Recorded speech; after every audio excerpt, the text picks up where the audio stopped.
अहिल्याबाई होलकर जयंती का आयोजन भाजपा प्रदेश कार्यालय दीप कमल चक्कर में किया गया, जिसमें भाजपा राष्ट्रीय महिला मोर्चा की महामंत्री दीप्ति रावत ने मुख्य अतिथि के रूप में भाग लिया। कार्यक्रम में भाजपा प्रदेश अध्यक्ष डॉक्टर राजीव बिंदल, महामंत्री एवं कार्यक्रम संयोजक त्रिलोक कपूर, महामंत्री बिहारी लाल शर्मा, महिला मोर्चा प्रदेश अध्यक्षा वंदना गुलेरिया ने विशेष रूप से भाग लिया। महिला मोर्चा राष्ट्रीय महामंत्री रावत ने कहा कि अहिल्याबाई होलकर को पूरे देश में रानी और देवी के रूप में पूजा जाता है। उन्होंने कहा कि होलकर मराठा साम्राज्य की प्रसिद्ध महारानी और इतिहास प्रसिद्ध सूबेदार मल्हार राव होलकर के पुत्र खंडेराव की धर्मपत्नी थी।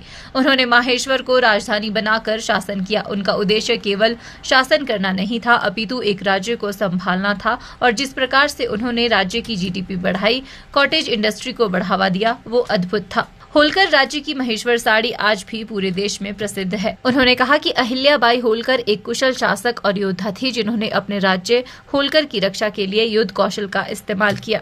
उन्होंने कहा कि पूरे देश और प्रदेश में भाजपा इस कार्यक्रम को लेकर अनेकों कार्यक्रम का आयोजन करेगी और महिला सशक्तिकरण का कार्य करेगी। सिर्फ शासन करना ही एक उद्देश्य नहीं होता। बहुत सारे लोग रहे, बहुत सारे लोगों ने इस देश में क्या दुनिया भर में शासन किया, लेकिन जब हम रानी अहिल्याबाई जी को पढ़ते हैं, उनके बारे में जानते हैं, तो हमें ये देखने को मिलता है कि रामेश्वरम से लेकर द्वारका तक और काशी विश्वनाथ से लेकर बद्रीनाथ तक, आप कोई भी धाम पूरे देश भर में अगर आप देश के कोने कोने में देखेंगे तो संस्कृति को बढ़ाने का काम अगर कहीं हुआ है तो रानी अहिल्याबाई ने उसको किया है, और देश के हर कोने में किया है। चाहे वो ज्योतिर्लिंगों की स्थापना हो या अन्य बहुत सारे काम है। और सिर्फ संस्कृति को बचाने का, उसको आगे बढ़ाने का काम तो किया ही, उसके साथ साथ जब वो मालवा प्रदेश को रूल कर रही थी, देख रही थी, और 3 दशक उन्होंने वहाँ पर राज्य को संभाला, तो उस वक्त आप सोचिए कि ये 300 साल पूर्व की बात है।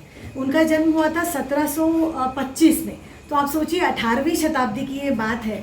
और उस वक्त महिलाओं का पढ़ना लिखना, उनको युद्ध कौशल सीखना उनके लिए बहुत बड़ी बात थी, होता ही नहीं था। लेकिन उस वक्त भी उनके पिताजी ने उनको ये सब चीज़ों में निपुण किया, उन्हें सिखाया।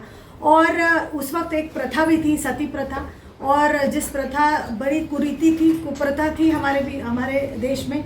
लेकिन उस प्रथा के कारण जब उनके पति का देहांत हुआ, बहुत कम उम्र की वो थी उस वक्त, तो उस वक्त भी आप सोचिए कि उस समय भी उनको उनके ससुर जी ने कहा कि नहीं, तुमको इस राज्य को तुम्हारी ज़्यादा ज़रूरत है, इसीलिए तुमको राख नहीं, यहाँ माता की ज़रूरत है, इसलिए तुम नहीं होगी सती। उनको मनाया और फिर उन्होंने उस मालवा प्रदेश को बहुत आगे वो लेके गई। चाहे वो आप पूरा उनका जीडीपी देखिए, जिस प्रकार से ग्रोथ किया उन्होंने, जिस प्रकार से महेश्वर से वो वहाँ राज करती थी, तो महेश्वरी साड़ी को उन्होंने कैसे प्रमोट किया, कैसे जो कलाकार हैं, जो आर्टिस्ट थे, उन लोगों को ट्रेन किया, उसके बाद उनको बुलाया और महेश्वर में उनको स्थापित किया। वहाँ पर छोटी कॉटन इंडस्ट्री को उन्होंने आगे बढ़ाया, जिसमें कि महेश्वर साड़ी का वहाँ उद्योग होता था। तो बहुत सारी चीज़ें, सिर्फ एक ही नहीं, उन्होंने बहुत सारी चीज़ें करी। और ये इतना प्रेरणादायक उनका जो हमारे पास उनका सुशासन है। उन्होंने बहुत